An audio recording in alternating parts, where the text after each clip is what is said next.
জানা অজানা।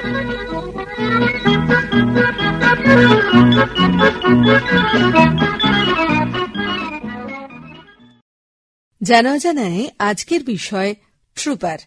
লিখেছেন মানস ভট্টাচার্য। রকেট সম্পর্কে মানুষের ধারণা বহু পুরনো।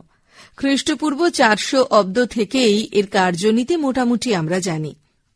1903 সাল এরোপ্লেন আবিষ্কার হয়ে গেছে। অতএব এতে চড়ে মানুষ পৃথিবীর মাটি ছেড়ে আকাশে এদিক ওদিক উড়ে বেড়াতে পারে, আবার স্বেচ্ছায় জায়গা মতো যেখানে খুশি নামতেও পারে। এরপর বেশ কয়েক বছর কাটল। এরোপ্লেন ব্যাপারটা বড্ড একঘেয়ে হয়ে গেল।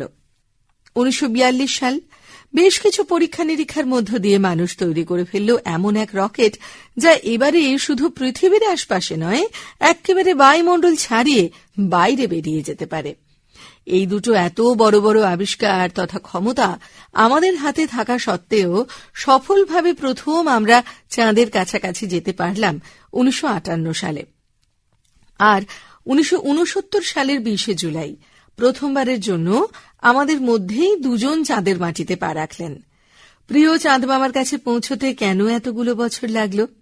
চোখের সামনে পূর্ণিমার চাঁদ ছিল, মনের মধ্যে টকবগে ইচ্ছাও ছিল। একটু চেষ্টা করলেই কি এরোপ্লেন আর রকেট জুড়ে চটজলদি এমন কিছু বানানো যেত না যাতে করে চোরে টুক করে সোজা উড়ে গিয়ে জুড়ে বসতাম চাঁদ মামার কোলে, আবার ওদিক থেকে একইভাবে ফিরে আসতাম? না, যেত না। কারণ ছোট্ট ট্রুপারের বয়স তখন মাত্র 12। তাকে আরও খানিকটা বড় হতে হবে, আর তার সাথে অভিজ্ঞ হতে হবে আমাদের মহাকাশ অভিযানের প্রযুক্তিকেও। ট্রুপার তখন ব্লুম হাই স্কুলে পড়াশোনা করছে। মনে তার অদম্য ইচ্ছা একদিন সে পাইলট হবে, নিজের হাতে প্লেন উড়াবে। নাসা তখনও তৈরি হয়নি, সে তৈরি হবে 1958-তে। অতএব আরও 16 বছরের অপেক্ষা। এদিকে 1946 সালে 16 বছর বয়সে ট্রুপার কিন্তু তার ফ্লাইং সার্টিফিকেট জোগাড় করে ফেলেছে। অথচ মজার বিষয়, তখনও তার ড্রাইভিং লাইসেন্সই নেই। যাই হোক, সে আস্তে আস্তে জীবনের পথে আরও এগোবে। পার্ডিউ ইউনিভার্সিটিতে অ্যারোনটিক্যাল ইঞ্জিনিয়ারিং নিয়ে বিজ্ঞানের স্নাতকে ভর্তি হয়ে পড়াশোনা করবে। এরপর যেমন ভাবনা তেমন কাজ। একটাও প্লেন ওড়াবার সুযোগ হাতছাড়া হতে দেওয়া যাবে না।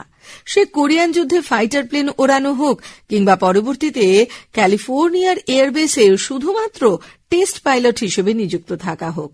যদিও পরের কাজটাই বেশি ঝুঁকিপূর্ণ। কাজটা কি?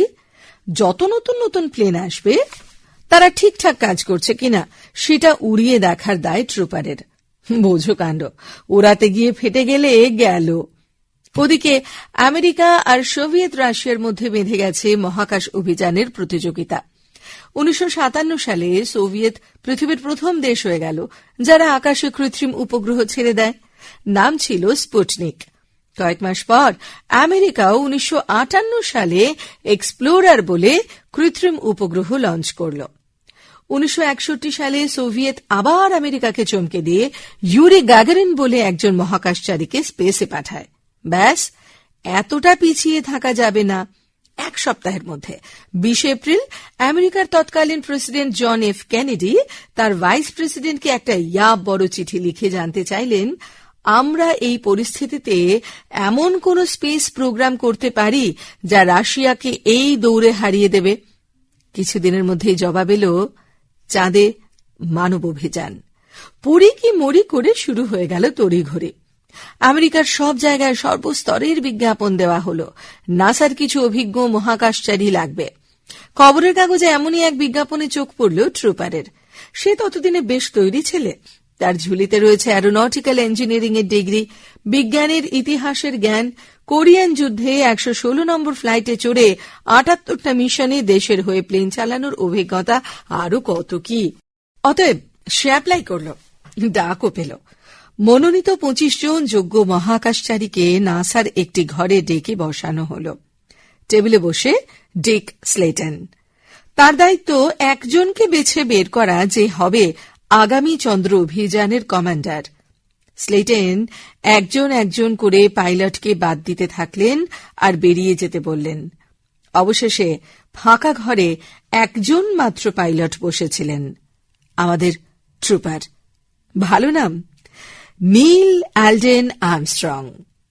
20 জুলাই মানে আজকের দিনে 1969 সালে ট্রুপার তার 2 সাথীকে নিয়ে পৌঁছে যাবে চাঁদ মামার কাছে। আর এরপরের সব কটি প্রজন্ম খবরের কাগজে, গল্পের বইয়ে, মোবাইলে, রেডিওতে ওর গল্প জানবে সবাই। জানা জানায় শুনলেন কথিকা ট্রুপার, লিখেছেন মানস ভট্টাচার্য।